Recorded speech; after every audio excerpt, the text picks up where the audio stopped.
back in Austin a ways, but still that has not been confirmed as a possible motive for these bombings.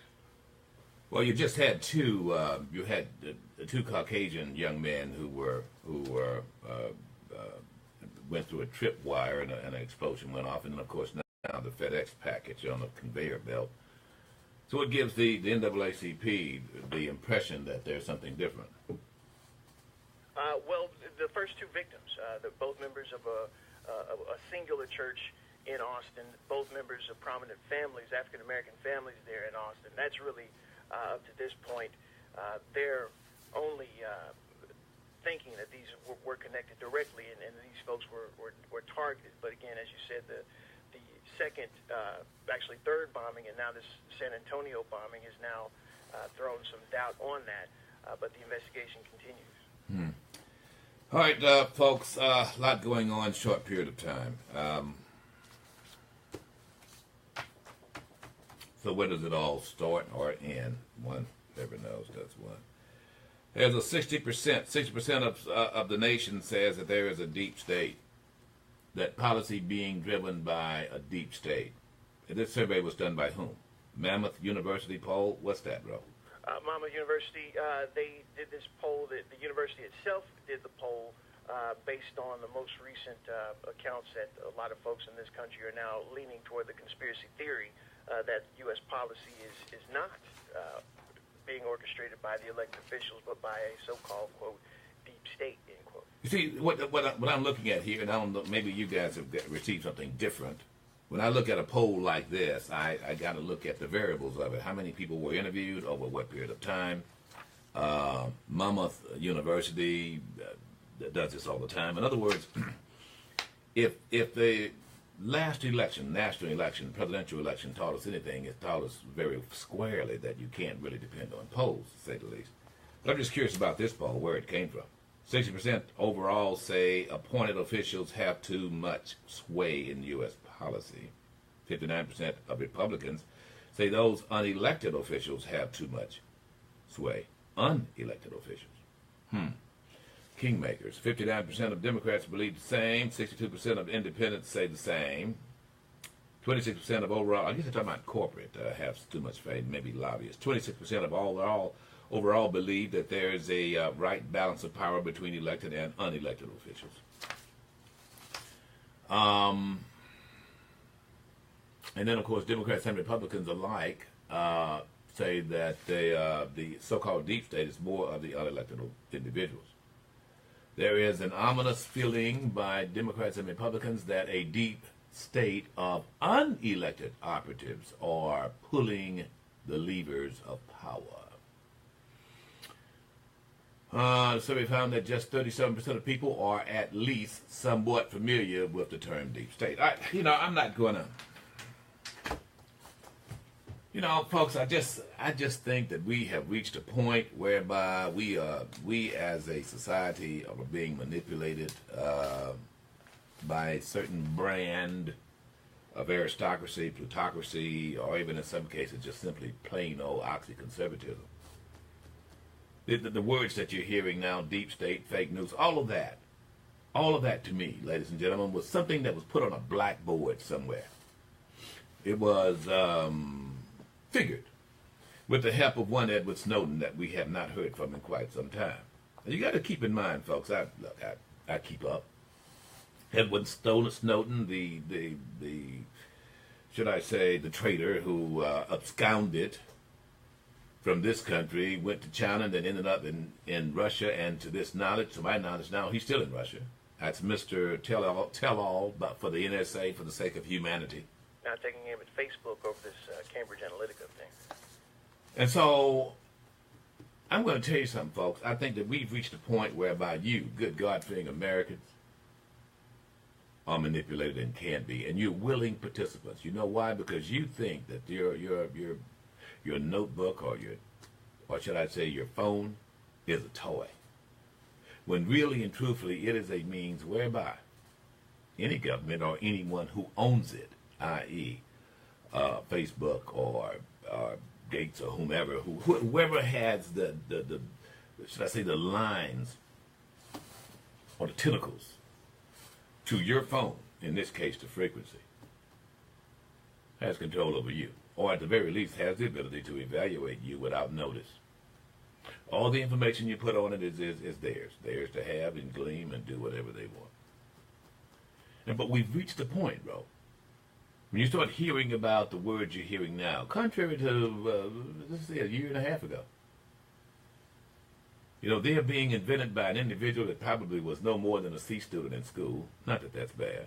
Yeah, it's not bad. But more than anything else, a person who is not about the reading, or he's more about the control.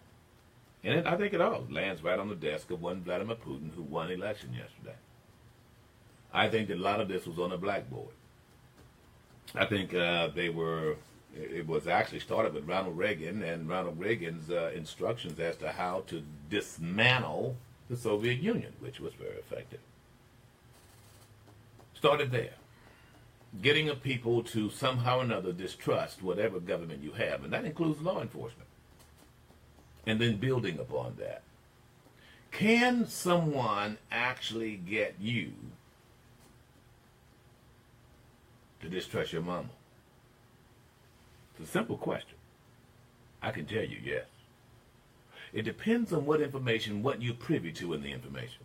I mean, it happens all the time, be it fathers go through a divorce and they try to manipulate the sons, or vice versa, mothers manipulate the daughter, and next thing you know, there's a breakdown. And the little boy or the little girl is saying they don't like their mama. It's all about the information. And this little tool right here, that tool right there, puts information at your fingertips. You think it's for you, going one way. No, it's coming the other way.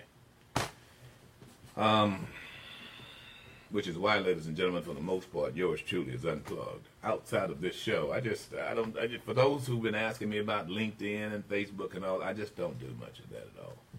I spend very little time on it. But for the most part, I'm unplugged. You won't know where I'm going, when I'm going, where I am. I just don't do it.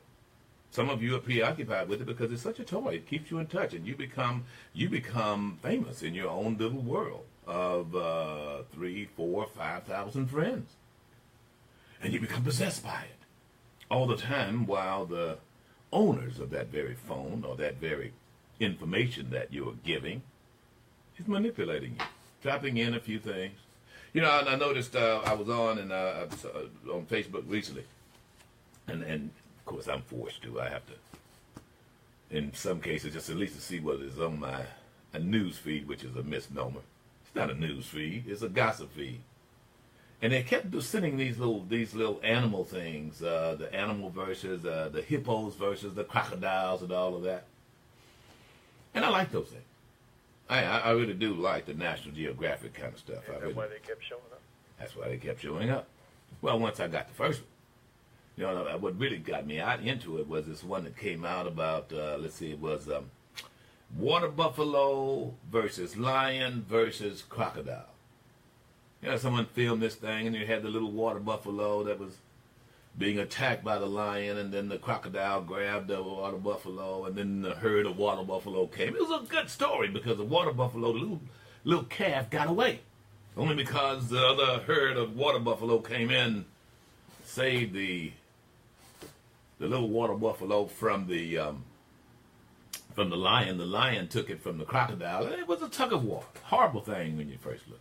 But I like that. Well, nevertheless, here recently, there's an election going on in Mississippi, and at that time, McDaniels was going against Roger Wicker, and I'm going to tell you, every time you saw one of those things, that commercial came on about McDaniels. Every time. That was by design. And then you couldn't skip it for 5 seconds or so. You know, typically what I would do when I have something like that, any kind of advertisement that comes on Facebook or whatever, I just stop watching. It's not that important to me. It's just not. I'm sorry, folks. Now, one thing to listen to advertisement like you do on this show. Another thing to be preoccupied, you're sitting there waiting, and you're waiting for something that really doesn't make a hill of beans. It's just something you watch for amusement. You know, in any other ordinary circumstances, you can go on YouTube and see it for free. For the most part, if you just pull it up. That's what I hear anyway. But it's not that important to me. So how would they know? How would they know? Oh, well, you know, to run his advertisement during that commercial as opposed to a medical commercial or a commercial about linen or whatever. Well, it's because obviously Rod Ricker had been convinced that, well, you know, hunters more than likely would go for these predominantly males, personalities, potential voters, who would be particularly interested in Donald John. Kind of a personality, folks. And I guess I fit that category. But look, I'm not going to make this complicated. I'm just at a point now whereby you Americans, are you really that gullible? Everything you say, everything you do, it has to be told on this by what, Snapchat or any other so-called social media. First, it's not media. Secondly, it's not really even sociable, one could argue. You really socializing is one-on-one, mano a mano, or at the very least you see people. You can't make friends on this. Just saying. All right, I'm going to get to all of it, I assure you. A lot of stuff going on, short period of time. I want to drop this out here and maybe put it in the form of a question because I received an email from a listener who is from up around Jackson, actually. And she listens to the Loud affiliate WPBQ, and she goes on to say this, and it struck me. You know, there's a spring break, so-called Black Spring Break, coming up here along the Mississippi Gulf Coast sometime in April 13th, 14th, the weekend. And it's been going on since 2000, actually since 1999. 2000, it really crescendoed. And there's some expectation of maybe 70,000 young people coming down, mostly African-American, but not all. Big concert going on and a whole lot. And look, folks, all eyes on Mississippi at that time. I'm going to tell you, it is, your kids know about it. Well, this mother goes on to ask me, she said, I listen to you by way of WPBQ 94.3 all the time, and you seem to have a pretty level head, and I like your position on family, okay? Which is why I thought I would ask you. My daughter, who is 16 years old, wants to get with other girls, all who are under 18, and get a room and come to spring break. Well, she has Black Spring Break. I've never been to one, don't know much about it. I have read that there has been some problems in the past. I'm just curious as to whether or not it would be appropriate for my daughter, 16, and 3 of her friends to come and be there on the coast. Would they be safe? Would you recommend it?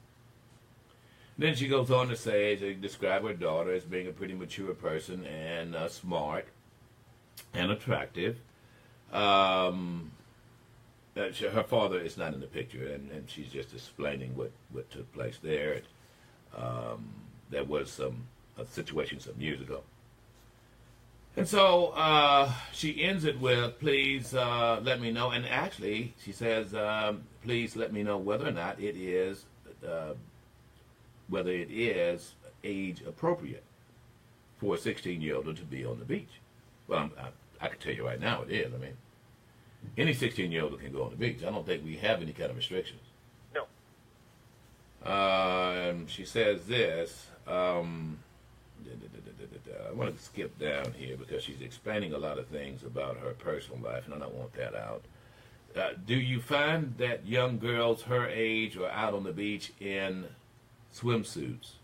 And are they harassed? And would you advise a 16-year-old girl to wear a swimsuit on the beach? She indicated that she's in Jackson. She's never been.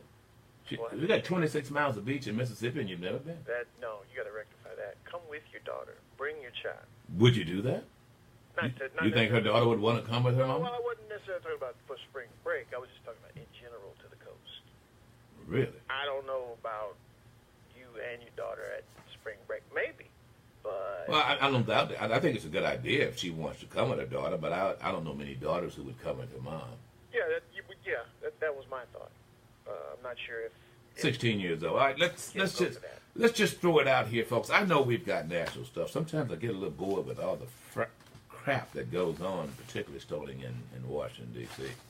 And yeah, we're going to get to San Antonio, but I want to let's give this mom some advice. So what do you think, Roe Whitlock. So, 16, 4 girls coming down, all under 18. You advise that? No, the age I have a problem with. Really? Yeah, 16 is too young. Too young to be on this beach around all of that adult behavior. Not that it's probably something they've never seen. I just don't think that's the appropriate age for a group of young ladies to come and party. Maybe. Well, she says here that she's mature, she's Doesn't smart. matter. Doesn't matter. She's 16, so she's going to be around a lot, a whole lot. Too much for a 16-year-old. How would you describe it to this mother? How would you describe what you think these girls will be around? I mean, granted, I've been there, Rose been there, but how would you, as a young female, describe, and why would it be not acceptable? It's just like a day at the beach. It's not just a day at the beach. The young men that are going to be there, the fellas, they're probably going to be closer to her age, the mother.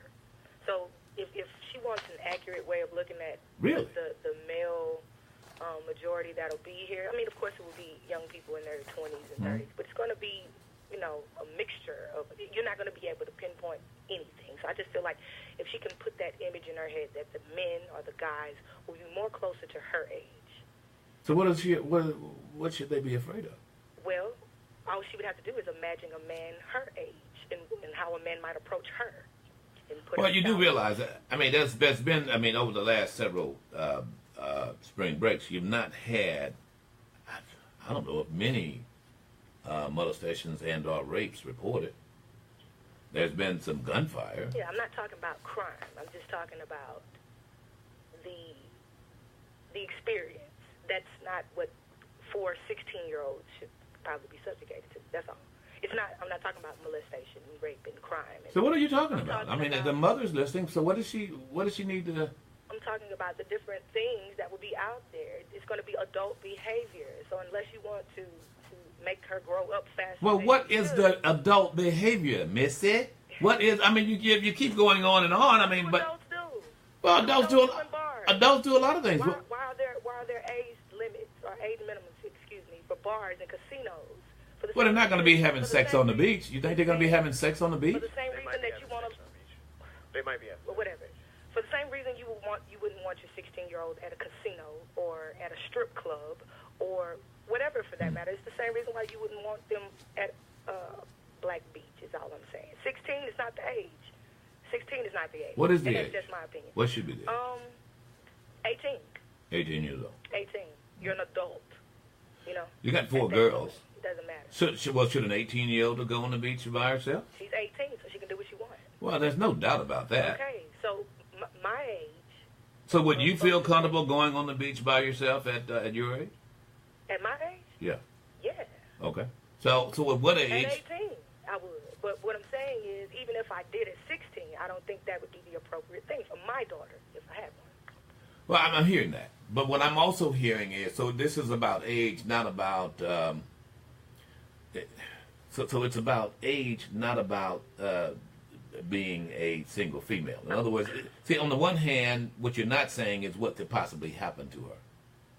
So, I mean, we could do that without getting lewd and lascivious. So I've been to spring breaks, I've walked up and down the seawall, and I'm going to tell you, on any given Sunday on Highway 90, you could see what you see on spring break now. Right. So what's the difference? I think it's the amount of people. It's so many people. So I guess that kind of, when you look at how the beach looks right now, that's what we're used to seeing. But when you put tens of thousands and tens of thousands of people from, different areas and here, it kind of gives the coast a different look. It kind of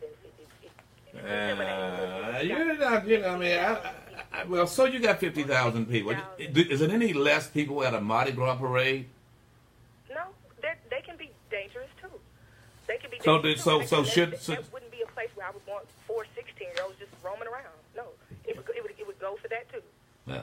I'm not saying I disagree with it. I'm just saying I'm questioning the whys because I know the mother's listening and she needs to know, okay, here's why. Here's what goes on. Maybe if the 16-year-olds were to become aware of what goes on. And I think that you're kind of dancing around it. What do you think, Will? I don't think that anyone under the age of 18 should be encouraged And if a parent has that strict of a reign allowed down, there will be sex on the beach. There has been sex on the beach. I've seen sex on the beach. Just during spring break? Yes. What I'm saying to you is just during spring break. Are you suggesting to me that the only time that I that spring break? Seen that on the coast was at spring break. It was the second or third spring Well, maybe break. you weren't looking hard enough. I wasn't. I really was not. But the point is, and a little bit to what I want you to know that's a poor man's hotel out there on that beach. Yeah, that's true. Especially in the daytime. So I'm just trying to. Very true. Every year. But year round. The point is the frequency. Like you said, the amount of people. It's a lot easier to lose track. So what could possibly happen to them? No one. I hadn't had any reports of kidnapping. Same thing that could happen anywhere else. You can get snatched up. Well, not just that. They could be influenced to drink, do drugs. Hopefully it would not come to that. Hopefully they are as mature as the mom thinks they are, but I don't think that any child is as mature as a parent hopes they are. No. There will be a lot of influences, whether it be drug use, sex, that they might not have direct contact with if they weren't in that environment. Right. So, I mean, it is an adult setting. It is based on a spring break atmosphere, but that usually is geared toward college student spring break as opposed to high school student spring break. Okay, so check number one. You could say to the mom you think there's going to be a lot of drugs around. Yes. Okay. See, that's a discouragement. In other words, that gives some kind of picture. So there's going to be a lot of drugs around, Mom, for your 16, 17-year-old daughters. What else? Sex.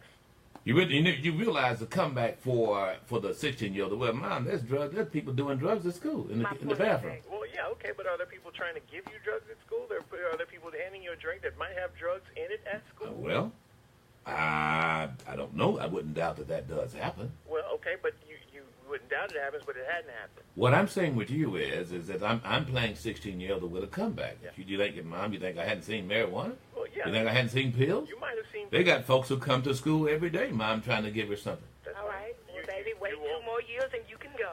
No, baby. You ain't going. Well, what I'm saying is, That on the coast. but what I'm trying to do is for the other parents who will possibly allow this, they need to know what to expect. So drugs, got They you. don't know. There are drugs around. Okay, so what else? Sex.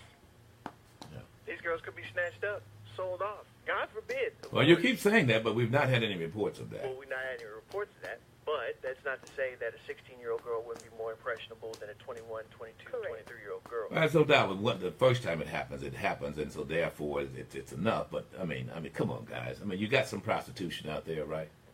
Yeah, There are some working women coming to the spring break. I mean, Allegedly. what I'm trying to do is I'm asking you. You guys keep going on and on with these little generalities without saying to this mom, here's what goes on. You got drugs, you've got some prostitution happening, and you've got some individuals who are looking to pick up your daughter and put her on the street. Bam. What is that so difficult to say? No, I'm pretty sure. That happened. Or for that matter, no matter how much you trust them, trust me with this. She could be surrounded by 8, 5, 6, 10 guys, and find herself in a situation powerless. Where she's disconnected from the friends she came with. Or even if she's not disconnected, they can have 8, 5, 10 around them. The reality here is that, well, in that environment, there's a greater propensity for something happening to them that they don't want to happen. And no matter how much a young person, 16, 17, even 18 years old, Whitlock, might say so, trust me on this, when you get enough guys around you, you are defenseless. I agree. I don't know what's with you young guys. Y'all guys mansy-pansy around just calling it what it is. I mean, if by chance there's a possibility of an orgy, it will happen there. That is the purpose in some cases for some people who go there. Why do guys go down to the spring break? Well, usually college kids. It's to indulge. It's to indulge. Period. And why do other people want to go, including the 16 and 17-year-olds? Trust me on this. It is to watch those indulge or indulge themselves. I don't know why this is difficult. It's not difficult for me. It's not difficult at all. I mean, you rear children, you go, okay, here's what it is. And don't get me wrong, if I was 16 years old as a young boy, I'd want to go. Definitely. I had to get there at 18. I'm just saying. You got loosely clad women walking around loose. the assumption is that most women who would go would be more than likely, and I'm just saying the assumption by guys, most women who would go would have a greater propensity of wanting to have some fun. I don't know whether it's because of the age, though. And I wonder whether or not there are some restrictions. I know there's no restrictions legally right now. I wonder whether or not, I know there's a restriction on getting hotel rooms. I mean, how about this? I'm going to throw this out here. Would you get a hotel room for your 16, 17-year-old? Not only for spring break, anywhere. Hell no. Unless it is like a sporting event where there's chaperones. It depends for me what type of event it would be, you know. And, you know, I will agree with you that it's not just limited to age. It has a lot to do with, you know, maturity. I was mature for 15, 16. I was promiscuous also, but at the same time, I was mature. I knew how to handle myself. I knew what not to do. So you think so if you were 16 years old, you'd feel comfortable going to the spring break? I would, but I probably shouldn't be there. I would feel comfortable. Yeah, feel comfortable why? What makes you any different from this 16-year-old? Well, I probably felt then that I could handle it, just like this young lady we're talking about. Probably not the best thing for me, but I would have been able to handle myself if I had my friends with me, you know. But I just don't think it would be the wisest thing from a parental perspective. Yeah. All right, 228-8969, folks, not 9455. I'm going to say folks because I'm looking at the old fogies here on the phone. I appreciate you guys calling. I like to hear from the young moms who've ever done. If you've ever been to spring break as a young person, give me a call. You know, Rowan and Whitlock over there are kind of dancing around things. Oh, I haven't weighed in on whether I think it's. I haven't given advice. I wanted to hear y'all's advice. I really did, because I'm going to give a father's advice. There's no doubt about that. Now you got to understand that. I want to make this very clear, just for the record. At a time during Jim Crow, yours truly, Rip Daniels, was allowed to board a Greyhound bus station at 10 years old from Gulfport, Mississippi, and go all the way to New Orleans, get to the train station, which is also the bus station, get off of that bus station, catch a cab from that train station 15 minutes to my aunt's house. I was expected to do that at 10 years old without any calamity. Now, I'm going to tell you something, ladies and gentlemen. This is in and around the time, well, when little kids were disappearing. This is after Emmett Till, but going forward to around the times of Bo and Moore and Dee there in Franklin County. I'm just going to tell you, there was a time, ladies and gentlemen, at 6 years old, I could go, literally, I could go to Mr. Miles' store and get my aunt a slab of bologna. That's about a quarter of a mile away from the old projects there by Augusta in Biloxi. Or I would, believe it or not, I would actually, I was asked to go, to Little Bow's Inn and get a pack of cigarettes for a guy who was catching over there for the Hasbro Hawks. Yeah, little boy, 6, 8, 9 years old, could go to it. He'd give me the 35 cents, put it into the machine, pull the machine, get the pack of cigarettes, take it back. In other words, what I'm saying, there was a time when, regardless of your age, there was an expectation that you had to do exactly what the adult told you to do. And yes, you were in harm's way. What makes now any different? Is the question. Now, with all that said, I still haven't weighed in as to whether I'd allow my daughter to do it, but I'm just simply saying I wonder whether or not we've reached a point where there's such a coddling going on, we don't expect for a child to grow up and make some decisions, even if those decisions are adults, or those decisions are decisions that's based upon what would mama do, what would daddy do. And my mom and daddy told me not to do it, noting that they're going to do quite the contrary, but understanding that when such time they find themselves in that calamity, then they have to act like an adult. Figure it out, and do one most important thing, and that is make sure that mom and dad don't find out about it. Taking care of whatever the problem is not nearly as important. I mean, I'm going to tell you, folks, when I was on that bus, and during those days, I'm going to tell you that the Greyhound bus station stopped at every little place along the way. I mean, you know, you stop in Long Beach, you stop in Pasco Stand, then you stop in Waverly, you stop in Bay St. Louis and Poplarville, and little podunk towns, and anybody getting on, getting off. I was given explicit instructions as to where to sit, close to the driver and by the window. I was given strict instructions as to if by chance someone tried to pull you off the bus, what to do. Always had a belt with a good buckle on it. My daddy made sure I did that. I'm just saying, little things like that was so important. Had to wear hard-soled shoes, too. I couldn't wear sneakers. Why? Well, because the hard-soled shoes have a tendency, they're harder to, kick somebody. It hurt when you get kicked with it. I wore cowboy boots, but I wasn't wearing them then, though. In other words, you were given instructions as to how to survive, And I did have a Cub Scout knife. You were ready. I was ready. And all of these things my parents knew. They knew. I was supposed to call as soon as I got there. Got to the train station. And I was supposed to call as soon as I got to Aunt Ruth's house. And if they told you that, they only told you that once, right? Absolutely. I was given just enough money, a dime at that time, to make those phone calls. A dime? One? It cost For a dime. each call? Yeah, all right. Wow. What? I'm going to the phones. Hang on, Mom. We've got some better advice coming from my audience. And yes, you folks on the phone, 2 cents. You're next. We'll be back. The Jackson Advocate newspaper has been the voice of black Mississippians since 1938. The Jackson Advocate wants to come into your home each week